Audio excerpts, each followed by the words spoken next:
Thank you, gentlemen. Ed Crumbs, talk to me, man. How you feeling after that game? I mean,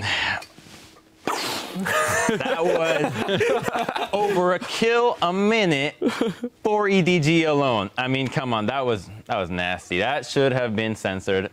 I'm sorry. What? Okay. Shibi, I want to give you a moment to respond to this. Defend yourself in your Fnatic pick. Well, I was thinking throughout the game, please make it stop after like 20 minutes. But Fnatic seemed to have fun at least. I think Huni, when he took the blue buff and they took the entire base, he was smiling and Fun will get you far.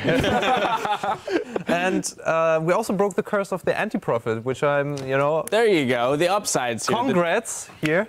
Thank you very much. I'm a good loser here. All right, 1-4 spawn. How you feeling? 1 and 3. Let's not go. We made 3 predictions yesterday. You were wrong on all of them. Yeah. Correct today. So One of four. American accents. I get a little bit confused sometimes. But that was a pretty typical EDG game. I like what they hit on there, though. There was actually a layer to that game that not a lot of people would have picked up on, and that is Def's Kalista. Because he doesn't play it. He was much more around the Corkies, around the Jinx, getting himself going. Even pulled the Kog'Maw out a little bit more than the Kalista, and they are trying to turn it into a ban. They don't want to have to play against it. We saw already that they don't do well against that pick, so they're just trying to get it removed from the board, but without having to ban it. I was disappointed in Fnatic's draft by locking in the early Zed. Like, why are you doing this right now? You see the LeBlanc locked in early. He got actually his solo kill.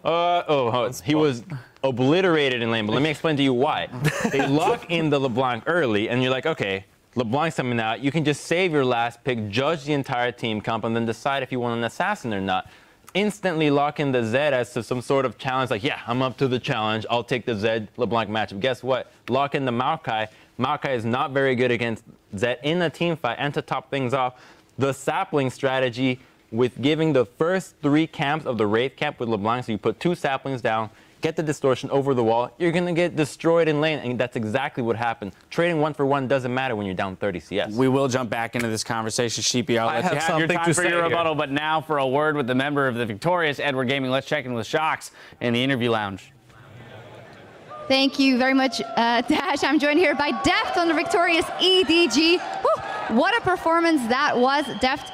Tell me about you guys' picks and ban strategy, and especially making sure that you got your hands on that Kalista. 이번 경기 밴픽에 관해서 좀 듣고 싶은데요.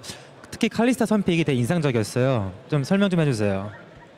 지난번 SKT전에서 제가 뱅 선수한테 칼리스타를 주고 좀 많이 당했거든요. 그래서 저도 할 수 있다는 걸 보여주고 싶어서 골랐어요. During our match against SKT yesterday, we had a very hard time against Bang's Kalista. So I want to show that I also can do that. Well, you definitely showed it. You guys were very aggressive, and so was Fnatic. Were you surprised at all at the level of aggressiveness that team showed? 그 푸나틱 팀이 되게 공격적으로 게임을 좀 풀어갔어요. 어떻게 좀 그런 공격적인 플레이 스타일에 좀 당황하셨나요, 혹시? 공격적인 스타일로 치면은 다른 중국 팀들이 훨씬 공격적이라서 그런 걸로 딱히 당황하진 않았어요.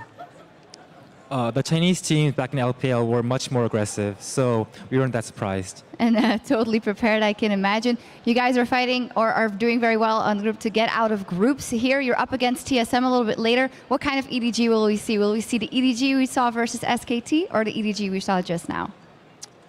이제 다음 경기로 TSM과 경기가 남아 있는데요. TSM과 경기 때는 어제 SKT랑 붙었을 때 그 EDG 나올지 아니면 오늘 푸나틱과 붙었을 때 EDG 나올지 좀 궁금합니다.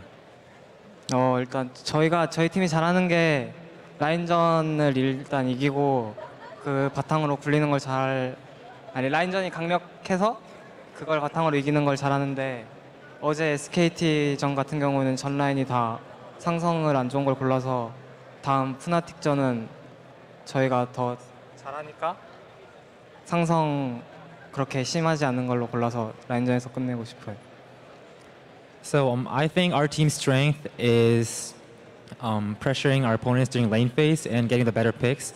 But our game against SKT, I think all of our lanes got outpicked. So we want to focus more on our picks during TSM and just end the game very early. End the game very early. Well, we'll see if that happens. Congratulations and thank you very much. Back over to the analyst. Dash, take it away. Thank you, Shocks. Before we jump back to Sheepy and his defense for Febiven, I do want to throw out a couple of the statistics here that we saw backing up the strength of the laners here. Pawn up 20 CS at 10 minutes there. Deft 4-0-1 with a 50 CS lead by 12 minutes. And then on the side of Steelback, Steelback is one of those Fnatic players that really needs to step it up this tournament. He, going into this game, averaged 21 CS differential down at 10 minutes. At the end of this game, he's now averaging 27.3 below his opponent in lane at 10 minutes. For that game, though, the statistic about middle isn't necessarily valid just because of how big of an advantage the 3 Wraith camp, Raptor camp? Yeah, the 3 Raptor camp gives you. Just because you can hit level 2 off the first wave allows you to crush the lane. So if it was an even matchup, maybe it would have swayed the other way. Yeah. Other thing I think teams need to really look at from this game is that Pawn is a distraction and Deft is a carry. Pawn is like dancing around. You saw he even went for the solo kill over the wall into 3 people. He literally looks like he has the funnest job in the world because he's backed up by Coral and Deft who do all this damage. And he just tries to annoy the heck out of people until Deft's at a point where he's like, okay, now I'll team fight games under control. I feel that was pretty much what happened in this game. They went for those really aggressive plays and actually came out ahead, and I think there was some kind of outclass, and it was definitely not pretty for Fnatic. Things got pretty close, for example, for the top lane gank, where he almost killed Well, at the end of the day, it did seem as though both teams were coming at each other as we expected with the same exact strategy. EDG coming out on top of every engagement in those early game brawls, and when you're leaving every engagement 1 or 2 kills up, eventually that lead becomes insurmountable. And if you look at the team comp, they had a mid-game centric team comp with Zed supposedly split pushing at some point, and Drumbo and Lucian, who's more like mid-lane. Carry, and I think it just didn't work out. They fall so far behind. They went for those skirmishes. They actually did pretty well, but we're so far behind that, you know. I want to hit one more thing real quick. This was a pretty big loss here for Fnatic. Now they're 1-2. So going into the remainder of the day, what are they learning from this game, and how are they keeping their mentality out of the dumpster after the very first game of the day? I think they have to keep their emotions out of the draft. Like, you have to be really analytical and think about what it means to lock in an early assassin pick when you don't have to. Just focus on building the structure of your team and then put the carries in later.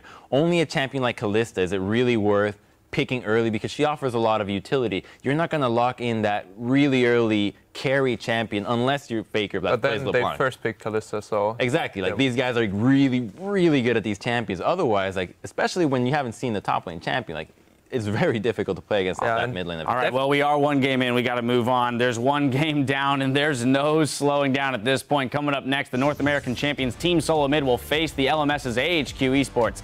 Stay tuned. We'll be right back. Love me like you do. Love me like you do. You know that this will go on Reddit, right? Ah, no. Sorry. It's not record. Deft on Kalista can just get out of that late crowd control, quickly bouncing back. Now the hook from Mako, and he can't get any help from Steelback. Game to build Warrior enchanted. Oh, another one. Oh, get out of that wall, buddy. Trying to do some work, but he gets destroyed by Pawn, and Steelback finds his way into the fight eventually. And Koro, why are you not dead? Doesn't even give the assist to Def as rain over. He's going to try and tunnel out Koro with the twisted advance. Getting destroyed. Holy shit. Oh, look at this. Why do you love it? So thank you. Man, that was a disgusting performance from the Chinese.